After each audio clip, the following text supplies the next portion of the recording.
Matapos ang matinding pagbaha sa Marikina, problema naman ngayon ng maraming residente ang iniwan itong makapal na putik. Balitang hatid ni EJ Gomez. Halos di na makita ang I Love Marikina signage noong manalasa ang hanging habagat na pinalakas ng bagyong Karina nitong nakaraang mga araw. Wala na ang bagyo at nakaraos na sa matinding pagbaha ang mga residente. Pero problema naman daw nila ngayon ang makapal na putik.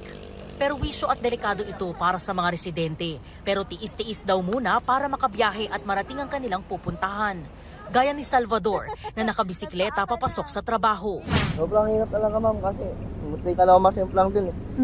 Kasi dire-diretso pa, mabilis po yung ano ko pababa. Hindi ko akalain ganito yung baba eh. Ulat nga po ako eh. Oo. Na ganito yung daan, wala kasing harang dito sa kanto eh. Paano yan? Putik na yung ano mo? Pagtsatsagaan na lang po. Ganyan din ang sinapit ni Charles na sakay ng motorsiklo. Galing po kami sa Ampid, San Mateo. Pupunta po dyan sa bayan ng Marikina para bumili ng pagkain. Putik na kami maano dun eh. Masayang lang dun eh kasi hindi namin alam na makapal pa pala yung putik dito. So, ayun, lilinisin lang. May ilan naman na napilitan na lang magpaa sa pagsuong sa makapal na putik. Libo-libong residente pa rin ang nananatili sa mga evacuation centers sa Marikina. Sa H. Bautista Elementary School, mahigit 3,000 individual o mahigit 600 pamilya ang nananatili sa mga classroom at capsule tents. Ang bahay namin isang palapag lang. Pinasok talaga ng tubig.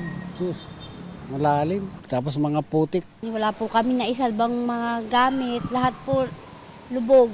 Lahat po inaanod po. Kahit damit, wala po, ma'am.